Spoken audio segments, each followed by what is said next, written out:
एक बार फिर से स्वागत है आपका स्टेम इंस्टीट्यूट ऑफ बायोलॉजी। तो अपन जो बात कर रहे हैं क्वेश्चन सीरीज की, उसमें सेल डिवीजन का जो पोर्शन है वो चल रहा है। तो आज अपन उसके जो रेस्ट क्वेश्चंस हैं वो लेके आए। तो इनमें से बहुत इंपॉर्टेंट क्वेश्चन है जो रिटेन जेट ICR नेट में पूछे जाते हैं। तो आज अपन जो इन मोस्ट इम्पोर्टेंट क्वेश्चंस की बात करेंगे। कल का जो क्वेश्चन था कि जो कोशिका होती है, जब विभाजन की प्रक्रिया होती है तो उसमें जो गुणसूत्र है वो विपरीत ध्रुवों पर कौन सी प्रावस्था में गमन करते हैं। उसका जो सही आंसर है वह है एनाफेज। अब आज की क्वेश्चन पर अपन ध्यान देते हैं।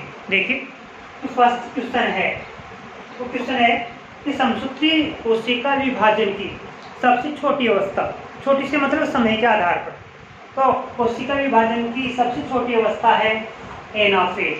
कौन सी? एनाफेज। नेक्स्ट क्वेश्चन नंबर 2, समसूत्री विभाजन में कितनी उत्तरी कोशिकाओं का निर्माण होता है। तो जो समसूत्री कोशिका विभाजन है वो एक ही चरण में पूर्ण हो जाता है, इसलिए एक ही समसूत्री कोशिका विभाजन में 2 पुत्री कोशिकाओं का निर्माण होता है। तो आंसर हो जाएगा 2 पुत्री कोशिकाएं। क्वेश्चन नंबर 3 है, जब जनक के पुत्री कोशिकाओं में गुणसूत्रों की संख्या समान हो तो इस प्रकार का जो विभाजन है वो किस नाम से जाना जाता है। जब गुणसूत्रों की संख्या समान है, इसका मतलब ये प्रक्रिया जो है वो समसूत्री कोशिका विभाजन है। तो आंसर हो जाएगा समसूत्री कोशिका विभाजन। नेक्स्ट जो क्वेश्चन नंबर 4 है, कोशिका विभाजन की किस प्रावस्था में केंद्रक पुनः उत्पन्न हो जाता है। तो जो केंद्रक और केंद्रिका पुनः उत्पन्न होने की प्रक्रिया है वो संपन्न होती है एनाफेज में, जबकि केंद्रक और केंद्रिका के जो विलुप्त होने की प्रक्रिया है वो संपन्न होती है प्रोफेज में। नेक्स्ट जो क्वेश्चन है, क्वेश्चन नंबर 5, घावों के बढ़ने की प्रक्रिया के दौरान कौन सा कोशिका विभाजन होता है। तो किसी भी जीव की वृद्धि और विकास और जो घावों के बढ़ने की प्रक्रिया है वो समसूत्री कोशिका विभाजन द्वारा संपन्न की जाती है। तो आंसर हो जाएगा अपने समसूत्री कोशिका विभाजन। नेक्स्ट जो 6 नंबर का क्वेश्चन है, अर्धसूत्री विभाजन की कौन सी अवस्था में, तो अर्धसूत्री कोशिका विभाजन है वो जीवों की कौन सी अवस्था में संपन्न होती है, कौन सी कोशिकाओं में संपन्न होती है। तो देखिए, अर्धसूत्री कोशिका विभाजन हमेशा जन्म कोशिकाओं में संपन्न होती है और ये युग्मक निर्माण के दौरान की जो प्रक्रिया है उसके दौरान संपन्न होती है। यानी कहें तो शुक्राणु निर्माण, अंडाणु निर्माण, प्राकण्य निर्माण या अंड कोशिका निर्माण की जो प्रक्रिया है उसमें अर्धसूत्री कोशिका विभाजन भाग लेता है। अब बात करते हैं क्वेश्चन नंबर 7, एक अर्धसूत्री विभाजन में कितनी पुत्री कोशिकाओं का निर्माण होता है। तो एक जो अर्धसूत्री विभाजन है वो 2 चरणों में पूर्ण होता है, अर्धसूत्री कोशिका विभाजन फर्स्ट और अर्धसूत्री कोशिका विभाजन सेकेंड। अतः ये 4 पुत्री कोशिकाओं का निर्माण करता है। तो आंसर हो जाएगा 4 पुत्री कोशिकाएं। क्वेश्चन नंबर 1 है, अर्धसूत्री कोशिका विभाजन की सबसे बड़ी प्रावस्था कौन सी है। तो जो प्रोफेज फर्स्ट है, जिसे 5 उपावस्थाओं में बांटा गया है, लेप्टोटीन, जाइगोटीन, डिप्लोटीन, डाइकाइनेसिस है। तो लेप्टोटीन, जाइगोटीन, पेकाइटीन, डिप्लोटीन और डाइकाइनेसिस, इसकी 5 जो प्रावस्थाएं हैं वो होती है। तो आंसर हो जाएगा प्रोफेज फर्स्ट। नेक्स्ट बात करते हैं क्वेश्चन नंबर 9, प्रोफेज फर्स्ट की किस उपावस्था में गुणसूत्र केंद्रीय क्षेत्र में समान रूप से बिखरे रहते हैं। जो गुणसूत्र है वो केंद्र द्रव्य में एक प्रकार समान रूप से बिखरे हुए रहेंगे, तो वो होती है लेप्टोटीन। तो आंसर हो जाएगा अपने लेप्टोटीन, जिसको हिंदी में कहते हैं तनुसूत्रावस्था। नेक्स्ट क्वेश्चन नंबर 10 की सिनेप्सिस की क्रिया की शुरुआत तथा बाइवेलेंट जो है जिसे अपन युगली कहते हैं किस अवस्था में बनते हैं। तो यह अर्धसूत्री कोशिका विभाजन की जो जाइगोटीन प्रावस्था है उसके अंदर बनते हैं। नेक्स्ट 11 क्वेश्चन है, जीन विनिमय तथा चतुष्क जिसे टेट्राड कहते हैं बनने की प्रक्रिया किस अवस्था का मुख्य कार्य है। तो ये पेकाइटिन जिसे स्थूल सूत्रावस्था अपन कहते हैं।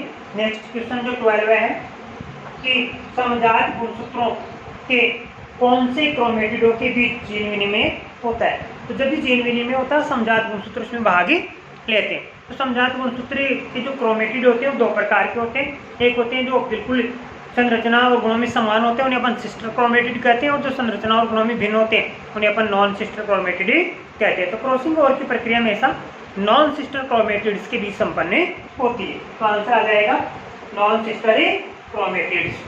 नेक्स्ट जो क्वेश्चन है अपने क्वेश्चन नंबर 13 कि सीमांतिकरण व काइजमेटा किस उपावस्था के लक्षण है। किस अवस्था में काइजमेटा आपको दिखाई देंगे और टर्मिनलाइज किस अवस्था में होगा। तो होता है डिप्लोटियन यानी द्विसूत्रावस्था। नेक्स्ट बात करते हैं अपन क्वेश्चन नंबर 14 कि किस उपावस्था में काइजमेटा पूर्णतः विलुप्त हो जाते हैं। तो ये जो डाइकाइनेसिस होते हैं, पार गतिकरण जिसको अपन हिंदी में कहते हैं, इसी अवस्था का मुख्य लक्षण है।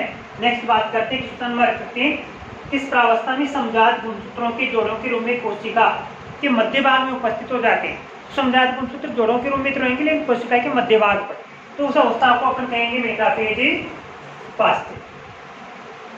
जो क्वेश्चन नंबर 16 है समजात गुणसूत्र के जोड़ों में से एक एक गुणसूत्र किस प्रावस्था में विपरीत ध्रुवों की ओर गमन करते हैं। तो इसका जो आंसर है वो हो जाएगा एनाफेज फर्स्ट। आंसर हो जाएगा एनाफेज फर्स्ट। नेक्स्ट क्वेश्चन है 17 पीढ़ी दर पीढ़ी गुणसूत्रों की संख्या समान बनाए रखने का कार्य कौन करता है। जो अर्धसूत्री कोशिका विभाजन है वो पीढ़ी दर पीढ़ी गुणसूत्रों की संख्या समान बनाए रखने का कार्य करता है, क्योंकि जब भी युग्मकों का निर्माण होता है अर्धसूत्री कोशिका विभाजन होता है, जिसके में जो युग्मक है उनमें कोशिकाओं उन युग्मकों की कोशिकाओं में गुणसूत्रों की संख्या आदि रहती है, और जैसे युग्मनज बनता है तो गुणसूत्रों की संख्या पुनः डबल हो जाती है और जो मात्र जीव होता है उसके समान गुणसूत्री हो जाता है। नेक्स्ट जो क्वेश्चन है 18 कोशिका चक्र की अंतरावस्था की उपावस्थाओं का क्रम है। तो उपावस्थाओं का क्रम होता है G1 S और G2। कभी भी आप G1 G2 S नहीं करें क्योंकि ऐसा क्रम आंसर में दिया जाता है, तो आपको करना है G1 S G2 ये एक निश्चित क्रम है इसका। 19 क्वेश्चन है कि किस अवस्था में उपस्थित सेल विभाजन नहीं कर सकती। देखिए वैसे तो अधिकांश कोशिकाएं विभाजन की प्रक्रिया संपन्न करती है, लेकिन जीवों में फिर भी कुछ ऐसी कोशिकाएं होती है जो विभाजन नहीं करती। तो ऐसी कौन सी कोशिकाएं हैं, जैसे बात करें अपन आरबीसी का विभाजन नहीं कर पाएगी, तो प्रश्न बनता है कि विभाजन क्यों नहीं कर पाती। तो ऐसी कोशिकाएं कोशिका चक्र की जीवन अवस्था में उपस्थित होती। तो ऐसी कोशिकाएं जो जीवन अवस्था में है वो विभाजन के लिए असक्षम होती है, लेकिन यदि कोशिकाएं जैसे G1 फेज में प्रवेश कर जाएगी तो इन्हें विभाजन करना ही होगा। तो सही आंसर हो जाएगा G0 अवस्था। नेक्स्ट है क्वेश्चन नंबर 20 कि अर्धसूत्री कोशिका विभाजन कितने चरणों में पूर्ण होता है। तो देखिए अर्धसूत्री कोशिका विभाजन 2 चरणों में पूर्ण होता है, अर्धसूत्री कोशिका विभाजन फर्स्ट और अर्धसूत्री कोशिका विभाजन सेकंड, जिसके कारण 4 पुत्री कोशिकाओं का निर्माण होता है। नेक्स्ट बात करते हैं क्वेश्चन नंबर 21 जीवाणु कोशिकाओं में कौन सा विभाजन पाया जाता है। तो देखिए जीवाणु कोशिकाएं जो है वो प्रोकैरियोटिक कोशिकाएं होती है, इनमें जो गुणसूत्र है वो विभाजन में सक्रिय रूप से भाग नहीं लेते। तो ऐसा विभाजन जो है असूत्री विभाजन कहलाता है। तो आंसर हो जाएगा असूत्री विभाजन। नेक्स्ट क्वेश्चन 22 कि जो ये क्वेश्चन है 22 इसका जो आंसर है वो आपको कमेंट्स में देना है। कल के जो आंसर हैं अधिकांश जो स्टूडेंट्स हैं उनके आंसर बिल्कुल राइट 100%, मैं उनको धन्यवाद देता हूँ। और आज का जो क्वेश्चन है उसका भी आपको कमेंट्स में आंसर देना है कि पूर्ववर्ती कोशिकाओं से नई कोशिकाओं के निर्माण की प्रक्रिया क्या कहलाती है। इसका जो क्वेश्चन है इसका आंसर आपको बिल्कुल कमेंट्स में देना है। कमेंट जरूर करें। यदि वीडियो अच्छा लगे तो लाइक करें, शेयर करें और चैनल पर पहली बार हैं तो सब्सक्राइब भी करें। अब अपने कुछ ऐसी क्वेश्चंस की बात करते हैं जो लॉजिक पर आधारित होते हैं। तो ऐसे क्वेश्चंस पर अपन कुछ बात करेंगे। तो देखिए क्वेश्चन से कई प्रकार से पूछे जाते हैं।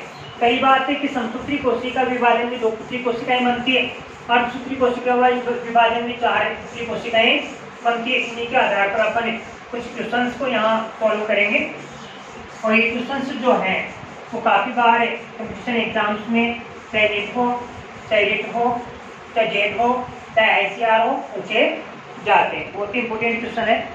चलिए बात करते हैं। फर्स्ट क्वेश्चन है, अगर बात करें कि एक ही जो कोशिका है, कोशिका, इसको समसूत्री कोशिका विभाजन करने हैं। कौन सी विभाजन करने हैं? समसूत्री। और समसूत्री कोशिका विभाजन करते हुए इसे 64 कोशिकाओं का निर्माण करना है। तो ये कोशिका कितने विभाजन करेगी कि 64 कोशिकाओं का निर्माण हो जाए? तो देखिए आंसर क्या है।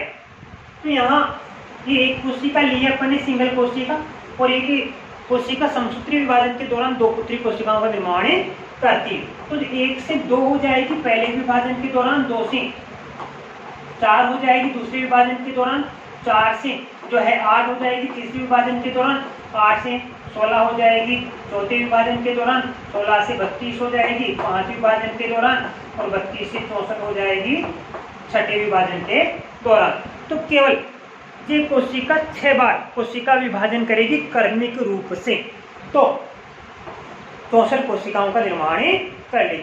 अब यही क्वेश्चन यदि समसूत्री की जगह अर्धसूत्री कोशिका विभाजन के लिए आ जाए कि एक कोशिका अर्धसूत्री विभाजन करती है और ये 64 कोशिकाओं का निर्माण कितने विभाजनों में करेगी, तो ध्यान रखना है कि अर्धसूत्री कोशिका विभाजन जो है उसमें एक कोशिका से 4 कोशिकाओं का निर्माण होता है। तो देखिए एक कोशिका लिए अपन ने, पहला विभाजन हुआ तो कोशिकाएं बन जाएगी 4। अब प्रत्येक कोशिका क्या करेगी? 4 कोशिकाओं का निर्माण करेगी। दूसरा जो विभाजन होगा उसमें कोशिकाएं बन जाएगी 16, और तीसरा जैसे विभाजन होगा तो कोशिकाएं बन जाएगी 64। तो अर्धसूत्री कोशिका विभाजन में तो 3 विभाजन करनी पड़ेंगे और 64 कोशिकाओं का निर्माण हो जाएगा, जबकि समसूत्री कोशिका विभाजन में इसको 6 कोशिका विभाजन करने पड़ेंगे। दूसरे प्रकार के क्वेश्चन देखते हैं अपन।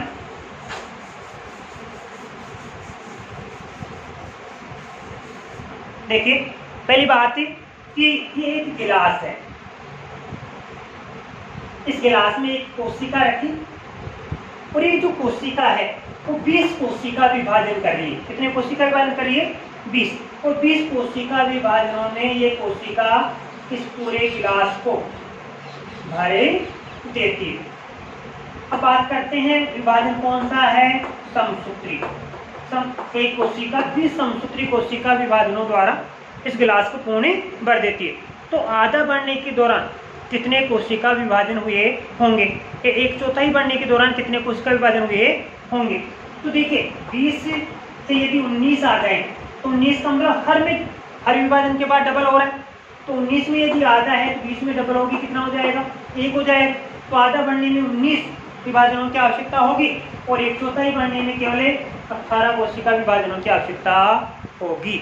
चलिए नेक्स्ट, इसी क्वेश्चन को यदि अर्धसूत्री कोशिका विभाजन के लिए ले, तो यदि एक कोशिका अर्धसूत्री विभाजन द्वारा कितने 20 अर्धसूत्री कोशिका विभाजन द्वारा इस गिलास को पूर्ण भर देती है, तो 1/4 ये गिलास जब भरा था तब कितने कोशिका विभाजन संपन्न हो गए? तो उस समय इसका आंसर हो जाएगा 19, क्योंकि एक कोशिका से 4 कोशिकाएं बन रही है तो पूरा भरने में कितना आ जाएगा? 1 विभाजन ही पर्याप्त है 1/4 से पूर्ण भरने। तो ये दूसरे प्रकार के जो लॉजिक के क्वेश्चन है वो हुए। अब नेक्स्ट बात करते हैं अपन इसी पर, कुछ घुमा के यदि प्रश्न दिया जाए। देखिए प्रश्न ये दे दिया कि जो एक कोशिका है समसूत्री विभाजन कर रही है, एक कोशिका कौन सा विभाजन कर रही है? समसूत्री विभाजन कर रही है, और एक कटोरा जो है उसके अंदर ये कोशिका विभाजन की प्रक्रिया संपन्न हो रही है, और आधा कटोरा बढ़ने के दौरान 10 कोशिका विभाजन संपन्न हो चुके, तो पूरा बढ़ने के दौरान कितने कोशिका विभाजन होंगे? तो देखिए आधा बढ़ने में 10 हो गए, प्रत्येक में डबल हो रहा है, तो आधे से पूरा यानी 1 विभाजन और होगा, तो आंसर हो जाएगा 11 कोशिका विभाजन। ऐसे ही यदि बात करें अपन अर्धसूत्री कोशिका विभाजन के लिए, तो देखिए ये पहला है कोई, इसमें एक कोशिका रखा अपन ने, इसमें अर्धसूत्री कोशिका विभाजन हो रहा है, और इसमें मान लो कि 10 कोशिका विभाजनों की बात कर लें या 5 कोशिका विभाजनों की बात कर लें, तो 5 कोशिका विभाजनों की बात कर लेते हैं। 5 कोशिका विभाजनों में ये 1/4 प्याले को भर देती है, तो पूरा बढ़ने के दौरान इसको कितने कोशिका विभाजन करने होंगे? तो देखिए 4 में 1/4 भरा है, तो 1/4 कितना बढ़ेगा? 4 × बढ़ेगा, क्योंकि एक कोशिका 4 कोशिका का निर्माण करती है। तो 1/4 × 4 कितना हो जाएगा, यानी जो है वो पहला पूर्णतः भरे जाएगा। ये कुछ ट्रिक्स के आधार पर क्वेश्चन थे जो अक्सर एग्जाम से पूछे जाते हैं। यदि आपको क्वेश्चन अच्छे लगे तो शेयर करें, लाइक करें, सब्सक्राइब करें, और जो क्वेश्चंस हैं उनको देखने के साथ साथ जो वीडियो उसको पूरा देखें। धन्यवाद।